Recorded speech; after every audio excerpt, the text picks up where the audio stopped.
अस्सलामु अलैकुम वरहमतुल्लाहि वबरकातुहू। शुरू अल्लाह के नाम से जो बे इंतहा मेहरबान और निहायत रहम वाला है। रब्बि इश्रह ली सदरी व यस्सिर ली अमरी वहलुल उक़दतम मिन लिसानी यफ़क़हू क़ौली। लाइफ टाइम कंट्रीब्यूशन के ऊपर मुझे आपके सामने कुछ बात रखनी है। लाइफ टाइम कंट्रीब्यूशन से मुराद यहाँ पर अल्लाह की राह में मुसलसिल जद्दोजहद है। अल्लाह की राह में मुसलसिल जद्दोजहद, continuous struggle in the path of Allah, ये जो है लाइफ टाइम कंट्रीब्यूशन से मेरी इस टॉपिक का जो है उन्वान बोल सकते हैं आप, या फिर जो है मैं इसके तहत जो है आपके सामने बात करूँगा। जब हम विजन की बात करते हैं तो विजन किसे कहते हैं? What is vision? अगर मैं अपने काम के, अपने स्ट्रगल के नतायज अपनी ज़िंदगी में देखना चाहता हूँ तो वो विजन नहीं हो सकता, वो गोल हो सकता, वो टारगेट हो सकता। विजन किसे कहते हैं फिर? विजन उस चीज़ का नाम है कि मैं जब इस दुनिया से रुखसत हूँ तो मैं अपने आसपास के माहौल को कैसे छोड़कर जाऊँ, मैं अपने एरिया ऑफ इन्फ्लुएंस को किस दगर पर, किस स्टेटस पर छोड़कर जाऊँ, ये विजन है। विजन जो है ज़िंदगी के साथ भी होता है और ज़िंदगी के बाद भी होता है विजन। अगर हम अपनी कोशिशों के नतायज अपनी ज़िंदगी में देखना चाहते हैं तो वो विजन नहीं हो सकता, वो गोल हो सकता है, कोई टारगेट हो सकता। तो इस बात को आप याद रखिए कि मैं इस दुनिया से रुखसत होने के बाद मेरा जो काम है, मैंने जो यहाँ पर जो काम किया है, क्या वो काम को आगे बढ़ाने के लिए वो रिसोर्सेस मैंने फ़राहम किए हैं? क्या उस काम को आगे बढ़ाने के लिए वो अफराद की मैंने तैयारी की है? क्या उस काम को आगे बढ़ाने के लिए जो है मैंने अल्लाह से दुआ की है? क्या मैंने उस इखलास के साथ काम किया है जिसके ज़रिए से जो है इस काम को अल्लाह ताला मेरे बाद भी जारी और सारी रखे? ये विजन है। ये सबसे पहली चीज़ हमको समझने की ज़रूरत है। जब हम ये विजन तय करते हैं तो फिर हमें बामकसद ज़िंदगी गुजारनी चाहिए। बामकसद ज़िंदगी, कि हमारी ज़िंदगी में एक मकसद हो। अब मकसद क्या है? मकसद किसे कहते हैं? मकसद भी जो है कोई शॉर्ट टर्म गोल नहीं होता है, बल्कि मकसद भी जो है आपकी पूरी की पूरी ज़िंदगी के ऊपर हावी होता है, इन्फ्लुएंस करता है आपकी पूरी ज़िंदगी को मकसद। तो हमारी, मेरी और आपकी ज़िंदगी में जो है एक ऐसा मकसद हो, एक ऐसा नस्बुल ऐन हो कि वो मुझे और आपको, यानी वो ऐसा मकसद हो कि हमारी खुशियाँ भी हमको उस मकसद की तरफ पुश करें, हमारे गम भी हमको उसी मकसद की तरफ पुश करें, हमारे नुकसानात भी हमको उसी मकसद की तरफ पुश करें, हमारे फ़वायद, हमारे फ़ायदे भी हमको उसी मकसद की तरफ पुश करें, हमारे फेल्यूर्स भी हमको उसी मकसद की तरफ पुश करें, हमारे सक्सेसेस भी हमको उसी मकसद की तरफ पुश करें। ये होता है मकसद, ये होता है विजन। अब मेरी इस बात पे आप तमाम अंबिया की और सहाबा की ज़िंदगी को उठा के देख लीजिए। उनके नुकसानात भी उनको उसी मकसद की तरफ पुश करते थे, उनके फ़ायदे भी उनको उसी मकसद की तरफ पुश करते थे, उनकी नाकामी भी उनको उसी मकसद की तरफ पुश करती थी, उनकी कामयाबी भी उनको उसी मकसद की तरफ पुश करती थी। ऐसा कभी नहीं होता था कि जो है, ऐसा कभी नहीं होगा कि 2-4 इंटरव्यूज़ दिए और क्विट करके बैठ गए। एक मोमिन की ज़िंदगी में ऐसा कभी नहीं हो सकता कि जो है एजुकेशन ब्रेक हो गई और क्विट करके बैठ गए। एक मोमिन की ज़िंदगी ऐसी नहीं हो सकती कि कुछ अरसे के लिए जो है अपने देश से जो है बाहर गए और वहाँ से वापस आए कुछ क्राइसिस की वजह से और क्विट कर दिए। उसके बाद जो है कोई हमारे पास कोई मकसद नहीं है, कोई हमारे पास इनकम का ज़रिया नहीं है, बस क्विट करके जो है हम बैठ गए। ऐसा नहीं हो सकता। ये बिल्कुल छोटी छोटी जो है चीज़ें हैं, बहुत छोटी छोटी जो है ये मतलब छोटी फ़िक्र और छोटी सोच के जो है नतायज हैं जो हमारे सामने दरपेश है। जब हमारे सामने एक बड़ा मकसद हो, एक बड़ा नस्बुल ऐन हो। नस्बुल ऐन किसे कहते हैं? नस्बुल ऐन असल में होती क्या चीज़ है? नस्ब कहते हैं किसी चीज़ को गाड़ने को, यानी झंडा हम गाड़ते हैं, नस्ब करना। ऐन किसे कहते हैं? आँख। यानी हमेशा हमारी आँखों के सामने जो है वो मकसद रहे, उठते बैठते सोते जागते हर वक्त हमारे सामने जो है वो चीज़, वो मकसद रहे, उसे हम नस्बुल ऐन कहते हैं, कि आँखों के सामने उसको गाड़ देना। तो ये जो है मकसद है, विजन, मकसद। जब हम अपनी लाइफ में ये विजन और ये मकसद तय करते हैं तो उसके बाद में इसको आगे बढ़ाने के लिए, इसके अंदर कामयाबी हासिल करने के लिए 2 बहुत अहम चीज़ों की ज़रूरत है, इनफरादी तौर पे भी और इज्तिमाई तौर पे भी। अगर आप इनफरादी तौर पे इंडिविजुअली भी कोई मकसद तय करते हैं और कलेक्टिवली इज्तिमाई तौर पे भी अगर आप किसी ऑर्गेनाइजेशन का हिस्सा है, किसी जमात का हिस्सा है और तमाम जमात के लोग, तमाम ऑर्गेनाइजेशन के लोग मिलकर एक गोल की तरफ आगे बढ़ रहे हैं, तो उनके लिए भी जो है ये दो चीज़ें हैं जो बहुत अहम है किसी भी मकसद को हासिल करने के लिए, इनफरादी भी और इज्तिमाई भी।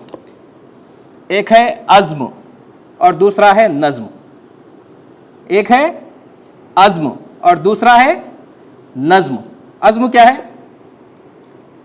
बिल्कुल जो है खामोशी के साथ, बिल्कुल खामोशी के साथ अल्लाह ताला से अहद कर लेना कि अल्लाह ताला, मैंने सिर्फ आपकी खातिर, सिर्फ आपकी रज़ा के लिए मैंने ये अज़्म किया है, मैंने जो है ये मकसद तय किया अपनी ज़िंदगी में। अब इस मकसद को हासिल करने के लिए जो भी चैलेंजेस मेरे दरपेश होंगे, अब इस मकसद को हासिल करने के लिए जो भी फेल्योर्स मेरे दरपेश होंगे, अब इस मकसद को हासिल करने के लिए जो परेशानियां, जो प्रॉब्लम्स, जो चैलेंजेस, जो है फेल्योर्स, जो चीज़ें मेरे सामने आएंगी, मैं उन तमाम को जो है रोकते हुए उस मकसद की तरफ आगे बढ़ूंगा। कोई चीज़ मुझे जो है अब इसे रोक नहीं सकती, और ये खालिस आपकी रज़ा के लिए। इसे कहते हैं अज़्म। अगर मैं और आप कुरान का मुताला करेंगे तो कुरान में जो है हज़रत इब्राहीम अलैहिस्सलाम की जो ज़िंदगी है वो जो है लाइफ टाइम कंट्रीब्यूशन के लिए जो है एक बहुत ही ज़बरदस्त मिसाल हमारे सामने प्रेजेंट करती है। जब आप कुरान के अंदर अल्लाह जो है हज़रत इब्राहीम अलैहिस्सलाम की ज़िंदगी को पढ़ेंगे तो ऐसा महसूस आपको होगा कि हज़रत इब्राहीम अलैहिस्सलाम ने जो है बहुत ही खामोशी के साथ अल्लाह ताला से एक अहद कर लिया था। वो अहद क्या था कि अल्लाह ताला, ये आप है और मैं हूँ, अब दोनों के बीच में कोई नहीं है। इन्ना सलाती व नुसुकी व महियाया व ममाती लिल्लाहि रब्बिल आलमीन। कह दो कि मेरी नमाज, मेरे तमाम मरासिम उबूदियत, मेरा जीना और मेरा मरना रब्बुल आलमीन के लिए है। ये है लाइफ टाइम कंट्रीब्यूशन, ये है मकसद ज़िंदगी जो हमें इब्राहीम अलैहिस्सलाम की ज़िंदगी से मिलता है कुरान की रोशनी में। ये है अज़्म। और दूसरी बात क्या कही थी मैंने? दूसरा है नज़्म। अब नज़्म क्या है? विजन आ गया, मकसद सामने है, अज़्म है उस मकसद को हासिल करने के लिए, पुरुमीद है, हिम्मत है, हौसला है, ज़िंदगी के साथ भी है और ज़िंदगी के बाद भी है। तो अब नज़्म क्या है फिर? अपनी ज़िंदगी के अंदर उस मकसद को हासिल करने के लिए, उस विजन को परवान चढ़ाने के लिए डेली डिसिप्लिन को फॉलो करना, ये है नज़्म। कि अपनी ज़िंदगी में डिसिप्लिन हो। अगर मैं आज से 5 साल का एक कोई विजन बनाता हूँ, एक मकसद बनाता हूँ, एक गोल तय करता हूँ, तो उसका डायरेक्ट रिलेशन जो है कल मैं क्या करने वाला हूँ उससे है, कल मेरी सुबह कैसी होगी उससे है, कल मेरी शाम क्या कैसी होगी उससे है, कल मेरी नमाज कैसी होगी उससे ताल्लुक़ है उसका, कल मेरे अखलाक दूसरों के साथ कैसे होंगे, मेरा बिहेवियर कैसा होगा दूसरों के साथ, उससे ताल्लुक़ है उसका। डायरेक्ट रिलेशन है। अगर आप 10 साल का मकसद बनाते हैं, 10 साल का कोई गोल सेट करते हैं, उसका डायरेक्ट रिलेशन ये है कि आप कल क्या करने वाले उससे शुरू हो जाता है वो चीज़। तो डेली डिसिप्लिन, हम सोते कब हैं, हम जागते कब हैं, हम क्या खाते हैं, हम हमारे हेल्थ का कैसे ख्याल रखते हैं, हमारे फैमिली का कैसे ख्याल रखते हैं, दोस्तों का कैसे ख्याल रखते हैं, हमारे जो है बाहमी ताल्लुकात कैसे हैं, हम जो है क्या हमारी इंटेलेक्चुअल एबिलिटी के ऊपर वर्कआउट कर रहे हैं, क्या हमारी फिजिकल एबिलिटी के ऊपर वर्कआउट कर रहे हैं, क्या हमारी मेंटल एबिलिटी के ऊपर वर्कआउट कर रहे हैं, हमारा जो है फाइनेंशियल गोल क्या है, हम जिस सोसाइटी के अंदर रहते हैं उस सोसाइटी के लिए हम क्या कर रहे हैं, उसके लिए हमारे पास क्या विजन है। ये जो तमाम चीज़ें होती है, ये जो है आपके डेली डिसिप्लिन का हिस्सा है। तो एक है अज़्म और दूसरा है नज़्म। तो ये जो है चंद चीज़ें हैं जो मैं विजन, मिशन, मकासद और जो है उसी के साथ साथ जो है उसको अचीव करने के लिए जो चीज़ों की, जिन चीज़ों की, जिन क्वालिटीज़ की ज़रूरत होती है उसके बारे में जो है मैंने बात की और लाइफ टाइम कंट्रीब्यूशन को उससे जोड़ने की कोशिश की। अब मैं थोड़ा सा आपको एक अलग पस मंज़र में बात ले जाना चाहता हूँ कि हिंदुस्तान के फिलवक्त जो हालात हैं, उन हालात में अगर आप गौर करेंगे तो आप देखेंगे कि एक ग्रुप है जिसे हम हिंदुत्व कहते हैं, उन्होंने जो है एक नारा दिया, और ये नारा सिर्फ हिंदुस्तान में नहीं दिया बल्कि पूरे दुनिया के अंदर ये नारा दिया। नारा क्या है वो? Hinduism is the way of life. Hinduism ज़िंदगी गुजारने का तरीक़ा है, ये नारा दिया। और उन्होंने ये कहा कि ये हिंदुइज़्म एक ऐसा जो है नारा है, एक ऐसा रिलीजन है जो दुनिया के अंदर पीस को कायम कर सकता है, जो दुनिया के अंदर अमन को कायम कर सकता है। योगा को उन्होंने प्रमोट किया और कहा कि योगा से जो है पीस ऑफ माइंड मिलता है, दिल का सुकून हासिल होता है। अगर दुनिया के अंदर सबसे बड़ा झूठ अगर बोला जा रहा है तो वो ये है। जो हमारे देश में, हमारे मुल्क में बोला जा रहा है, सबसे बड़ा झूठ है ये। दुनिया के अंदर ज़िंदगी गुजारने का वे ऑफ लाइफ, ज़िंदगी गुजारने का कोई तरीक़ा है पूरी दुनिया के अंदर, तो वो है दीन इस्लाम। अब इस नारे को बुलंद करने के लिए हमारे अंदर जो है ऐसे जियालों की ज़रूरत है, ऐसे हिम्मत वाले लोगों की ज़रूरत है, ऐसे नौजवानों की ज़रूरत है जो उठे और डंके की चोट पर जो है मुख्तलिफ प्लेटफॉर्म से आवाज़ दे कि Islam is the way of life, ये मैसेज दें और डट कर उनके सामने ठहरे और इसको प्रूफ करके बताएं कि Islam is the way of life. क्योंकि उनको खुद मालूम है कि जो नारा वो दे रहे हैं वो झूठा है, और हमको मालूम है कि हम जो नारा दे रहे हैं वो हक़ है, और वो सरासर हक़ है, और वो कायम होकर रहने वाले अल्लाह का वादा है। तो जिनके पास हक़ है, जिनके पास यकीन है, क्या वो इस नारे को बुलंद नहीं कर सकते? क्या वो उनको चैलेंज नहीं कर सकते? बिल्कुल चैलेंज कर सकते हैं उनको, बिल्कुल चैलेंज कर सकते हैं उनको।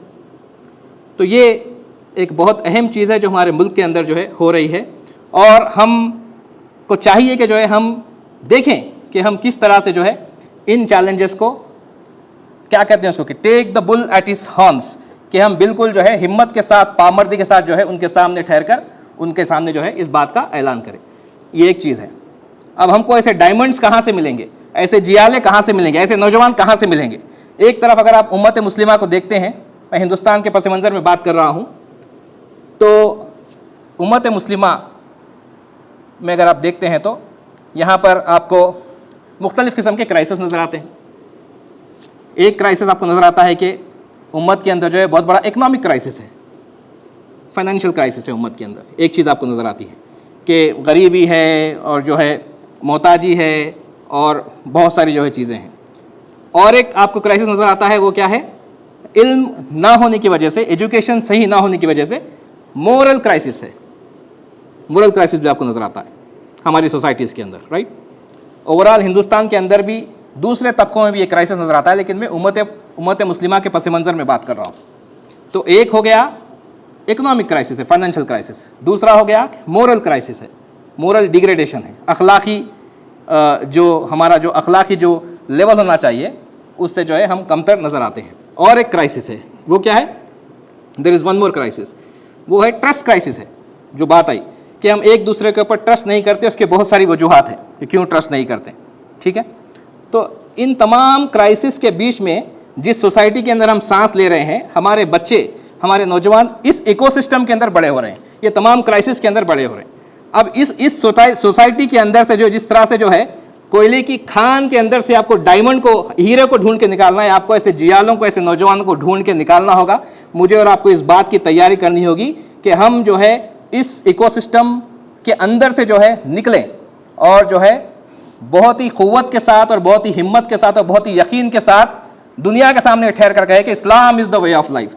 दुनिया के अंदर ज़िंदगी गुजारने का कोई तरीक़ा हो सकता है तो वो दीन इस्लाम है। दुनिया के अंदर ज़िंदगी गुजारने के लिए कोई जो है नविश्ता हो सकता है, कोई किताब हो सकती है, तो वह है अल्लाह की किताब है, और इसमें कोई शक नहीं है। और हम जो है अलल ऐलान ये बात कहते हैं, जितने जो है अदियान हैं और जितने लोग हैं जो है ये नारा देते हैं कि फ़लाँ चीज़ ज़िंदगी गुजारने का तरीक़ा है, फ़लाँ चीज़ ज़िंदगी गुजारने का तरीक़ा है, उनके सामने खुद ये किताब जो है उन तमाम बातिल सिस्टम्स के ऊपर हाथ रख के चैलेंज करती है और उसका इनकार करती है, उनके सामने सही निज़ाम को प्रेजेंट करती है। अगर हम अल्लाह की किताब को हाथ में लेकर ये काम करेंगे तो मैं समझता हूँ कि सबसे बड़ा लाइफ टाइम कॉन्ट्रीब्यूशन होगा, ये सबसे बड़ा लाइफ टाइम कॉन्ट्रीब्यूशन होगा। अल्लाह से दुआ है कि अल्लाह ताला हम सबको मुसलसिल अल्लाह की राह में जद्दोजहद की तौफ़ीक़ अता फ़रमाए। अल्लाह ताला हम सब के ज़ाती मसाइल को हल फ़रमाए। अल्लाह ताला हम सब के जायज़ मक़ासिद को पूरा फ़रमाए। अल्लाह ताला हमसे वो काम ले ले जो अल्लाह ताला अपने बरगज़िदा बंदों से लिया करता है। रब्बिग़फ़िर वरहम व अंत खैरुर राहिमीन।